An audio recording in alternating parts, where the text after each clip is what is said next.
But there is something up there. Something that brings things back. Sometimes dead is better. Like these beloved franchises: Toy Story, Matrix, Men in Black, whatever the heck they did with the Terminators. And now we have Kung Fu Panda 4. And just like the other movies, this one comes out 8 years after the original trilogy has ended, shoved aside some of its main characters for entirely new ones, for no good reason, and ruining the great endings these trilogies have. So I didn't have high hopes for this movie, and I'm disappointed to say I was right not to. Now, what this franchise does best, and what this movie does best, is Jack Black as Poe. You know Poe from the other movies. I am the Dragon Warrior. Get it? See the giant dragon? And he's basically the same in this one. So if you enjoy watching that, you'll probably have at least some fun with this movie. This time, though, is his last step. It is time for him to become Oogway, the spiritual leader of the Valley of Peace, that will teach the next generation. And just like Oogway, he has to choose the next Dragon Warrior to replace him. Wonder who it would be. It could be literally anybody. Of course, being Poe and loving his life and loving Kung Fu, he doesn't want to do this.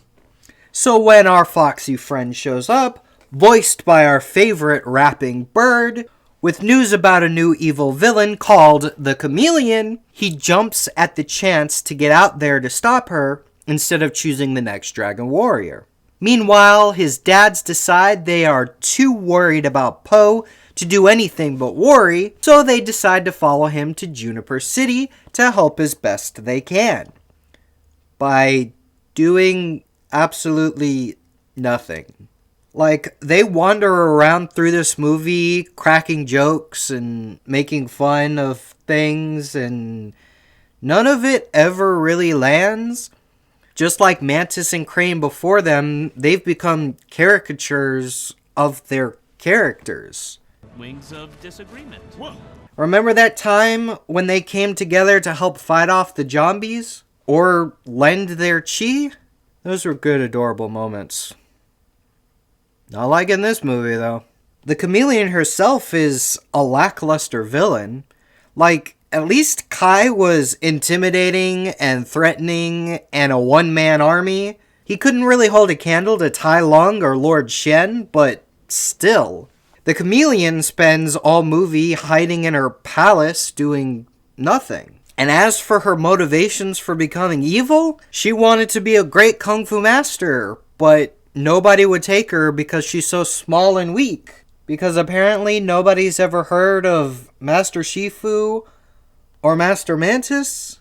And honestly, this movie plays out pretty much exactly like you would expect it to. Including lots of monologuing, lots of explaining what's going on, just lots of characters talking in stupid, silly ways. Which kind of sums up this movie. Stupid and silly. The previous movies have always had that air of silliness to them, but they knew how to be serious. It's one of my personal favorite trilogies out there. This one just doesn't understand what made that trilogy so great, and dials up the silliness to, well, Dragon Warrior size. Just another movie in a long line of movies that shouldn't exist, and you should not go watch.